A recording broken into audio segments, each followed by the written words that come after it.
Une allergie alimentaire, c'est une réaction de notre système immunitaire vis-à-vis d'une ou plusieurs protéines alimentaires. On distingue plusieurs mécanismes d'allergie alimentaire, celles qui font intervenir les anticorps de l'allergie de type IgE qui vont donner des réactions immédiates et rapides, et puis des réactions beaucoup plus chroniques qui font intervenir des cellules immunitaires. Et bien là encore, les symptômes sont très variables en fonction du mécanisme immunologique qui est en cause.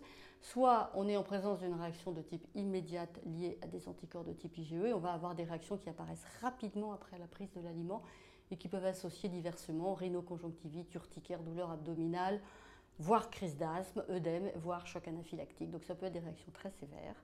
Et puis les réactions qui font intervenir des cellules immunitaires, ça va donner des réactions beaucoup plus chroniques qui sont essentiellement digestives, douleur abdominale, diarrhée chronique, reflux sévère, constipation grave, voilà. Et puis quelquefois des atteintes cutanées avec un eczéma très sévère. Alors le diagnostic de l'allergie alimentaire passe d'abord bien sûr par l'histoire clinique et l'interrogatoire, mais d'un point de vue des examens complémentaires, on a essentiellement la possibilité de doser tous les IgE spécifiques pour quasiment chaque aliment aujourd'hui sur une prise de sang. Et puis on peut faire bien sûr des tests cutanés qui vont être différents selon qu'on a une réaction immédiate ou retardée avec soit des prick tests, soit des patch tests.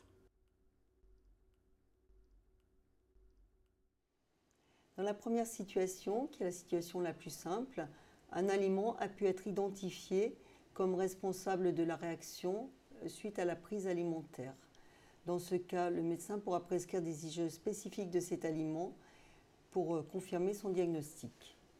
Il faut noter qu'il existe un grand nombre d'allergènes alimentaires, encore appelés trophallergènes, que vous pourrez retrouver sur le site internet. Dans la deuxième situation, aucune piste précise n'a été identifiée suite à la réaction observée. Dans ce cas, le médecin pourra prescrire un test de dépistage d'allergies alimentaires tel que le Trophatop enfant. Le résultat de ce test devra être interprété avec précaution et les recommandations pour l'interprétation sont rappelées dans le site internet. Le message à retenir est qu'un résultat positif correspond à une sensibilisation biologique et qu'une sensibilisation n'est pas synonyme d'allergie. Le diagnostic d'allergie ne se fera qu'après un bilan allergologique spécialisé.